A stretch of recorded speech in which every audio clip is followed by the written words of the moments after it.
Well, Cam, can you tell us what you've done to the spine? It looks like you've made a little bit of change. Yeah, it's definitely a tough decision, but one that we think is best for the team to help us win this weekend. So, there's a lot of moving parts in that, and the forefront of our mind is how hard that would be for Reed, and so it's really important that we reinforce how much we love him and we're here to support him. But they're the tough decisions you've got to make at different times in this job, and it's what we think is best for the team. What was that conversation with Reed like?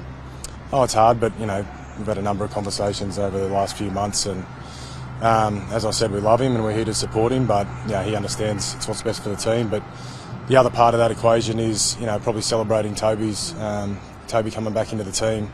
He was a guy that lost his position at one stage as well, and what he's done is go away and work really hard on his game. Never dropped his lip, always put the team first, and he's gone away and also worked at playing hooker as well, and did that in New South Wales Cup. And as sad as it is for Reed, we're actually really excited around Toby earning his inclusion in the team as well. What does Toby bring for you, and do you plan on using him in the halves? Toby's always brought great energy. He's 100 miles an hour. He's a great communicator. He brings a lot of energy. What he will do is cover the halves and allow Birdo to cover the outside backs and cover hooker as well, which, as I said, he's been playing a fair bit in New South Wales Cup there. Was it modified after what happened last week, with the injuries that you had? A little bit, but it's something we've been thinking about for a while. As I said, Toby's gone back and worked really hard on his game and really put the pressure on through his performances in New South Wales Cup and through his training as well. And then last week Bailey had to move out to the halves, and we felt like we lost his communication, his connection through the middle. So we didn't want to lose that again this week. It was reported that Reed's communication was an issue on the field as well. Was there any truth to that, or was that not?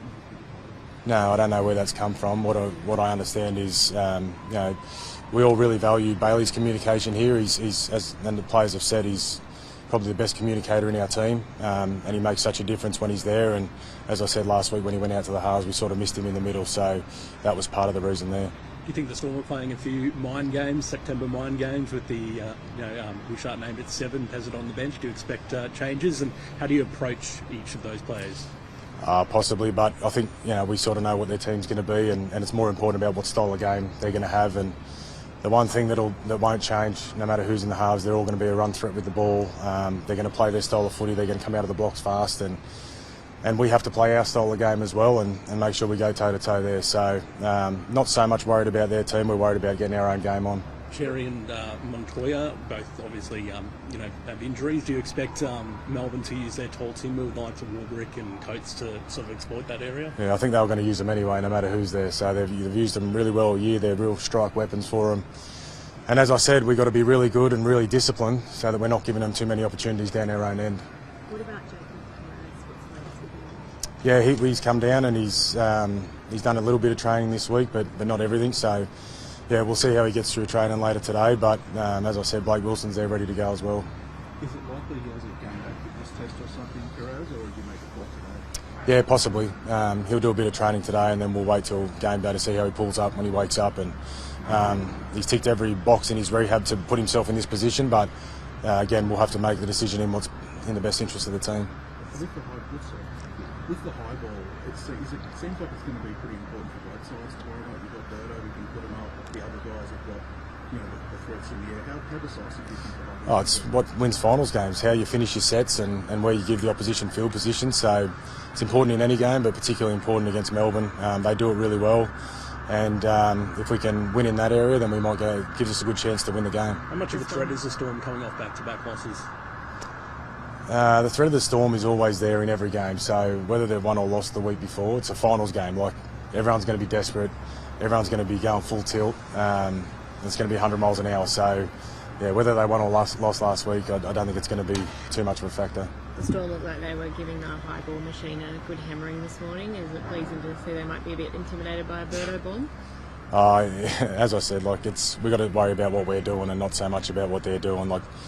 I think over 24 games we've understood what works really well for us and learned some lessons around what doesn't. And finals games are different. There's a lot more ball in play. It's a lot more intense. We like to think we've played a lot of those styles of games, particularly over the last 8 weeks. So we go in with a lot of confidence. How much of an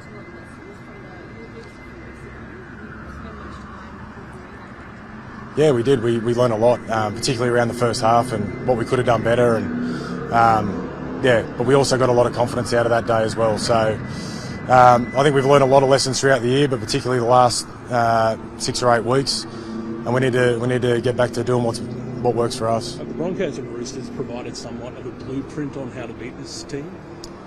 Not so much. Like, we can't go out there and be another team. We've got to be the Bulldogs. So if we can play a real Bulldog style of footy, we'll give ourselves every chance. Just on Birdo, is this a chance for him to sort of take charge of this team now and prove why he's the best?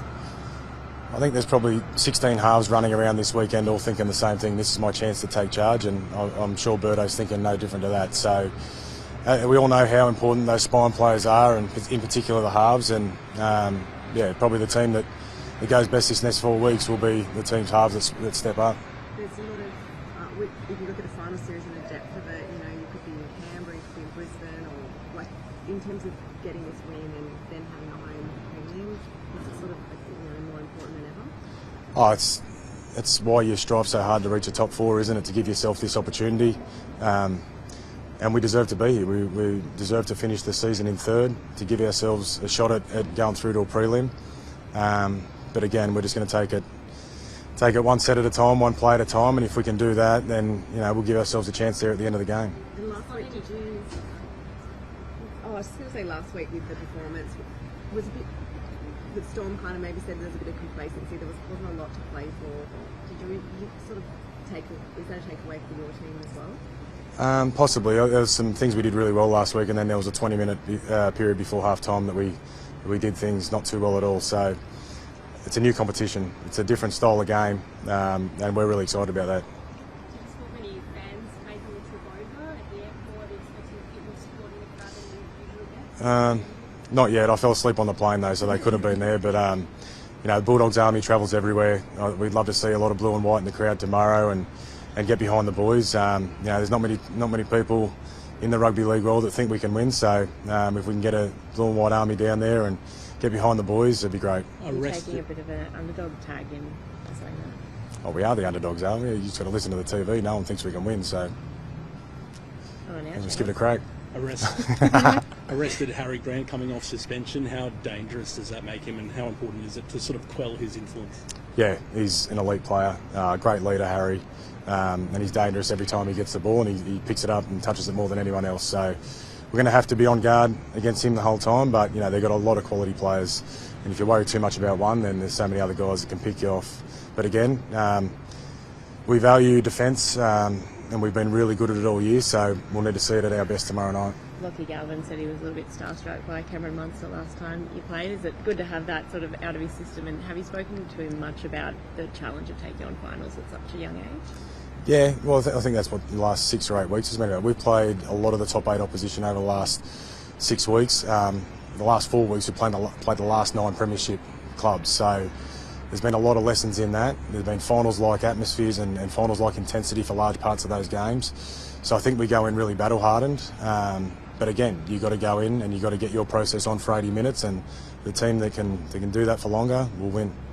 What are some of those lessons that you learned from it? Well, you need to play for 80 minutes. That's number one. And possession and field position are crucial.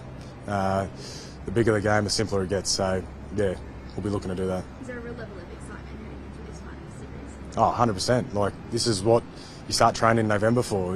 Reminded the boys all week, like, it's been army camps and sandhill sessions and long days out in the Belmore sun, and they've gone through all of that to get themselves to this point and have this opportunity, and we won't forget that. But at the end of the day, it comes down to doing the simple things really well, and our program and the work these guys have done have put them in a really good position, and we've got every reason to be confident. Thanks, guys. Great, thank you. Thank you.